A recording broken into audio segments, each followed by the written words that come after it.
Bharatiya Janata party 1980 నుంచి కూడా మా మేనిఫెస్టో లేక మా సంకల్ప పత్రం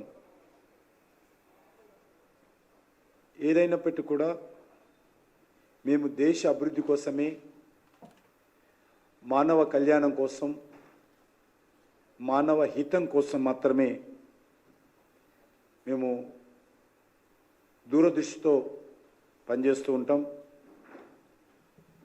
ఈరోజు ప్రధానమంత్రి గారు చాలా స్పష్టంగా చెప్పడం జరిగింది. రానున్న రోజుల్లో అనేక రకాల అభివృద్ధి కార్యక్రమాలు ఈ దేశంలో అమలు చేస్తాం. అందులో 4 సెక్టార్స్, ఒకటి పేదలు, రెండవది మహిళలు, మూడవది యూత్, 4 రైతులు. వచ్చే 5 సంవత్సరాలు ఈ 4 విభాగాలపైన, 4 సెక్టార్స్ పైన కేంద్ర ప్రభుత్వం దృష్టిని కేంద్రీకరించి పనిచేయాలనేటువంటి సంకల్పము. పేదల కోసం ఏదైతే ఉచిత రేషన్ బియ్యం ఇస్తూ ఉన్నామో ఈరోజు దేశంలో గత కరోనా అప్పటి నుంచి, దాన్ని మరొక 5 సంవత్సరాల వరకు పొడిగిస్తామని చెప్పి కూడా ఈ సంకల్ప పత్రంలో ప్రకటించడం జరిగింది.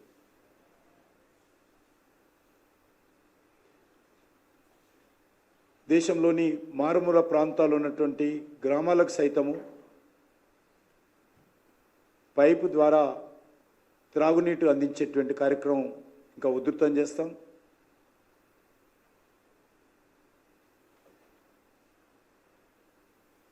జీరో విద్యుత్కి సంబంధించి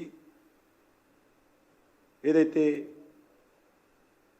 సోలార్ ఎనర్జీ ద్వారా విద్యుత్ జనరేట్ చేస్తారో అలాంటి వాళ్లకు విద్యుత్ సౌకర్యము ఉచితంగా కల్పించేటువంటి ఒక చట్టబద్ధంగా ఈరోజు భారత ప్రభుత్వం చేయబోతా ఉంది.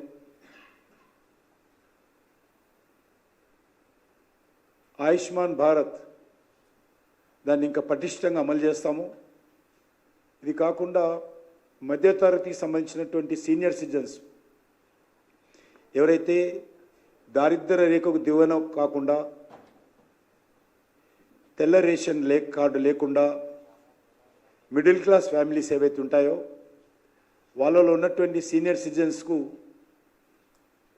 ఈ యొక్క ఆయుష్మాన్ భారత్ వైద్య సహకారం అందించాలనేది ఒక పెద్ద నిర్ణయం తీసుకోవడం జరిగింది. దీని ద్వారా కొన్ని కోట్ల మంది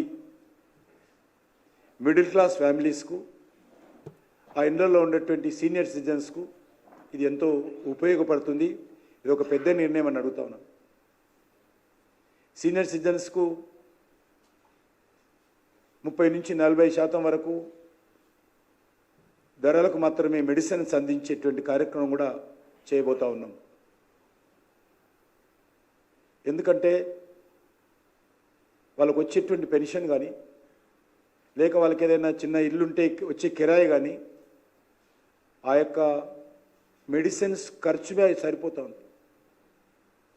కాబట్టి ఈరోజు తన కొడుకులు బిడ్డలు చూడకపోయినా కూడా సీనియర్ సిటిజన్స్ అందరినీ ఒక కొడుకులాగా నరేంద్ర మోడీ గారు ఆయుష్మాన్ భారత్ పేరుతో వైద్య సహాయకం, అదేవిధంగా తక్కువ ధరకు మెడిసిన్స్ అందించేటువంటి కార్యక్రమం కూడా నరేంద్ర మోడీ గారు ఈ దేశంలో ఉన్నటువంటి మధ్యతరగతి ప్రజలకు సంబంధించినటువంటి సీనియర్ సిటిజన్స్కు ఈ స్కీమ్ను వర్తింపజేస్తున్నానని మనం చేస్తున్నాను. అదే కాకుండా ఇప్పటికే గత 10 సంవత్సరాలుగా 4 కోట్ల ఇండ్లు కట్టడం జరిగింది. రానున్నటువంటి 5 సంవత్సరాల్లో 3 కోట్ల ఇండ్లు కట్టబోతున్నామని మనం చేస్తున్నాను. గతంలో 5 ఇయర్స్కు 2 crores చొప్పున 10 ఇయర్స్లో 4 కోట్ల ఇళ్ళు కట్టాము. కానీ ఈ సంవత్సరము టార్గెట్ని పెంచి 5 సంవత్సరాల్లోనే 3 కోట్ల ఇళ్ళు కట్టాలని కేంద్ర ప్రభుత్వం నిర్ణయించిందనే విషయాన్ని ఈ సందర్భంగా మనవిస్తా ఉన్నాను.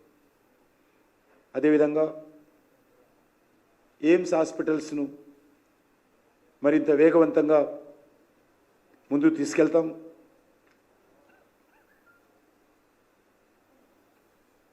అదేవిధంగా మెడికల్ కాలేజీలు, తక్కువ ధరకు అందించేటువంటి జన ఔషధ కేంద్రాలు, ఐఐటీలు, ఐఐఎంలు లాంటి అగ్రశ్రేణి విద్యా సంస్థలను కూడా చాలా వేగవంతంగా విస్తరించేటువంటి కార్యక్రమం చేపట్టబోతా ఉన్నాం. దాంతోపాటు సెల్ఫ్ హెల్ప్ గ్రూప్స్, ఏదో వాళ్ళు బ్యాంకు నుంచి రుణాలు తీసుకొని వడ్డీలకు నడుపుకునేటువంటి మహిళా సంస్థలుగా ఉండకూడదు. సెల్ఫ్ హెల్ప్ గ్రూప్స్ ఏవైతే 8 లక్షలకు పైగా సెల్ఫ్ హెల్ప్ గ్రూప్స్ ఉన్నాయో వాటిని మరింతగా శక్తివంతంగా ముందుకు తీసుకెళ్లడం కోసం ఈ యొక్క వాటికి కావాల్సినటువంటి అనేక రకాల స్కిల్లింగ్, అదేవిధంగా ఫైనాన్స్ చేసి వాళ్ళతో మ్యానుఫ్యాక్చరింగ్ యూనిట్స్ పెట్టించేటువంటి కార్యక్రమం, వాళ్ళకు కావాల్సినటువంటి సాధికారత కల్పిస్తామని చెప్పి కూడా వాళ్ళతో 1 district 1 product, Ekta mall, 1 station 1 product లాంటి సంస్థలతో కూడా రానున్న రోజుల్లో సెల్ఫ్ హెల్ప్ గ్రూప్స్ లింకప్ చేసేటువంటి కార్యక్రమం చేపట్టబోతా ఉన్నాం. మీకు తెలుసు, మహిళల 33% రిజర్వేషన్ చట్టం చేయడం జరిగింది. దాని వెంటనే వచ్చేటువంటి సెన్సస్ పూర్తి కాగానే దాని వెంటనే అమలు చేయాలని చెప్పి కూడా భారత ప్రభుత్వం నిర్ణయించింది. ఈరోజు పేపర్ లీకేజీలు ఏవైతే జరుగుతూ ఉన్నాయో అన్ని రాష్ట్రాల్లో కూడా ఖాళీ ఉన్నటువంటి ఉద్యోగ భర్తీలు చేయడంలో ఆలస్యం అవుతుందో దానిని ట్రాన్స్పరెన్సీతో అమలు చేసే విధంగా చర్యలు తీసుకోవాలని చెప్పి కూడా భారత ప్రభుత్వం నిర్ణయించింది. అంతేకాకుండా ఈరోజు పోస్ట్ ఆఫీసులు, దేశంలో ఉన్నటువంటి పోస్ట్ ఆఫీసులు ఇప్పటికే చాలా స్ట్రెంథన్ చేశాం.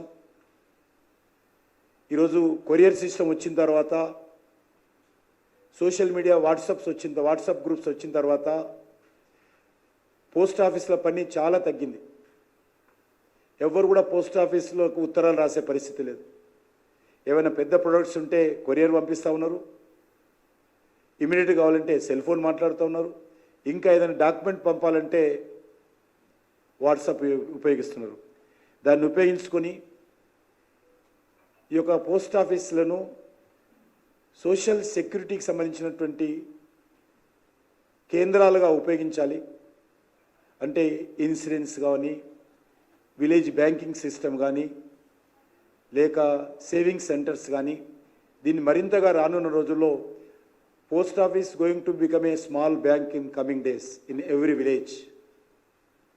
ఆ రకంగా పోస్ట్ ఆఫీసులను చాలా స్ట్రెంథన్ చేస్తామని చెప్పి కూడా ఈసారి నిర్ణయం తీసుకోవడం జరిగింది. అంతేకాకుండా ఈరోజు అగ్రికల్చర్ యాక్టివిటీ మరింత స్ట్రెంథన్ చేస్తాం. ఫిషరీస్ యాక్టివిటీని కూడా చాలా పెద్ద ఎత్తున బ్లూ రెవల్యూషన్ కింద మన దేశ అవసరాలకే కాకుండా ప్రపంచ దేశాలకు కూడా ఫిష్ ప్రొడక్ట్స్ను ఎక్స్పోర్ట్ చేసే విధంగా దాన్ని వేగవంతంగా చేసినట్లయితే ఇటు రైతులకు లాభం చేకూరుతుంది, మత్స్యకారులకు లాభం చేకూరుతుంది, మన దేశానికి మంచి పేరు వస్తుంది, దేశం విదేశీ మార్గద్రవ్యం కూడా సంపాదిస్తుంది. కాబట్టి దాన్ని మరింత వేగవంతంగా చేయాలి. కారణము, మన దేశంలో ఉత్పత్తి అయ్యేటువంటి ఫిష్కు ప్రపంచవ్యాప్తంగా డిమాండ్ ఉంది. చాలా ఖరీదైనటువంటి ఫిష్ భారతదేశంలో ఈరోజు మనము డెవలప్ చేయొచ్చు. దాన్ని పూర్తిగా ఆ దిశలో ముందుకు తీసుకెళ్తామని చెప్పి కూడా ఈ సందర్భంగా మనవేస్తాను. అంతేకాకుండా గిగ్ వర్కర్స్ ఎవరైతే ఉన్నారో గిగ్ వర్కర్సు, అదేవిధంగా ఆటో, ట్యాక్సీ, ట్రక్కు ఇలాంటి కార్మికులకు ఇప్పటి వరకు ఏ రకమైనటువంటి చట్టబద్ధమైనటువంటి వాళ్లకు ప్రొటెక్షన్ లేదు. రానున్న రోజుల్లో మరి కొరియర్ సెక్టార్లో పనిచేసేటువంటి వర్కర్స్ కావచ్చు, ఫుడ్ ఇళ్లలో సరఫరా చేసేటువంటి వివిధ కంపెనీలకు సంబంధించినటువంటి వర్కర్స్ కావచ్చు, ఆటోలు నడిపేటువంటి డ్రైవర్స్ కావచ్చు, ట్యాక్సీ నడిపేట వాళ్ళందరూ కూడా రానున్న రోజుల్లో వాళ్లకు కార్మికులుగా, అన్ఆర్గనైజ్డ్ కార్మికులుగా గుర్తించి వాళ్ళను ఈ శ్రమ కార్డు కింద రిజిస్ట్రేషన్ చేయించి వాళ్లకు, వాళ్ళ పిల్లలకు అన్ని రకాలుగా ఎడ్యుకేషన్ కానీ, హెల్త్ కానీ, ఇన్సూరెన్స్ కానీ ఇవన్నీ ఉండే విధంగా, వాళ్ళు రిటైర్మెంట్ అయిన తర్వాత పెన్షన్ కూడా వచ్చే విధంగా ఈ యొక్క కొత్త పథకము ఈ క్రింది స్థాయి కార్మికుల కోసం తీసుకొస్తామని చెప్పి కూడా ఈసారి మనం చేస్తూ ఉన్నాను. అదే కాకుండా ఈరోజు అనేక రకాలుగా ఎంఎస్ఎంఈకి సంబంధించినటువంటి చాలా పెద్ద ఎత్తున మార్పులు తీసుకొచ్చి మరింత ప్రోత్సాహకాలు ప్రకటించి ఎంఎస్ఎంఈని మరింత వృద్ధిగా ముందుకు తీసుకెళ్లేటువంటి ప్రయత్నము వచ్చే 5 సంవత్సరాలలో మార్పులు తీసుకొస్తాము. ప్రతి ఎంఎస్ఎంఈ చేసేటువంటి ఉత్పత్తి డొమెస్టిక్ కన్జ్యూమ్తో పాటు ఎక్స్పోర్ట్ చేసే విధంగా వాళ్ళను ప్రోత్సహించాలని చెప్పి నిర్ణయం తీసుకున్నామనే విషయాన్ని ఈ సందర్భంగా మనం చేస్తున్నాను. అదే కాకుండా ఈరోజు రానున్న రోజుల్లో ట్రైబల్ మినిస్ట్రీకి పెద్ద ఎత్తున నిధులు పెంచి ట్రైబల్ రీసెర్చ్ ఆర్గనైజేషన్ యాక్టివిటీ చాలా పెద్ద ఎత్తున ప్రోత్సహిస్తాము. ఉదాహరణకు ములుగులో కేంద్ర ప్రభుత్వం ఆధ్వర్యంలోని కేంద్రీయ సమ్మక్క సారక్క కేంద్రీయ గిరిజన విశ్వవిద్యాలయం ఏదైతున్నదో అలాంటి విద్యా సంస్థలకు కూడా రీసెర్చ్ కోసము గిరిజనలకు సంబంధించినటువంటి సంస్కృతి, సాంప్రదాయాలు ఇవన్నీ కూడా మరింత భవిష్యత్ తరాలకు ప్రిజర్వ్ చేయడం కోసము, ఉన్నటువంటి యాక్టివిటీని ప్రోత్సహించడం కోసము పెద్ద ఎత్తున రీసెర్చ్ యాక్టివిటీని ప్రోత్సహించాలని చెప్పి కూడా పెద్ద ఎత్తున ఇందులో నిర్ణయం తీసుకోవడం జరిగింది.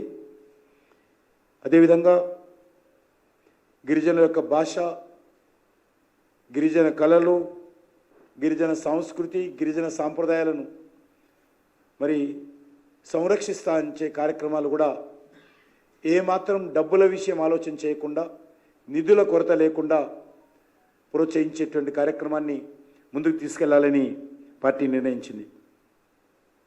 అంతేకాకుండా ముద్ర ఏవైతే లోన్స్ ఇస్తా ఉన్నామో వాటిని రానున్న రోజుల్లో 20 లక్షల వరకు ఇవ్వాలని చెప్పి కూడా నిర్ణయించామని చెప్పి కూడా ఈ సందర్భంగా మనం చేస్తూ ఉన్నాను. అంతేకాకుండా ఈరోజు మనం చూస్తూ ఉన్నాము అనేక రకాలుగా మరి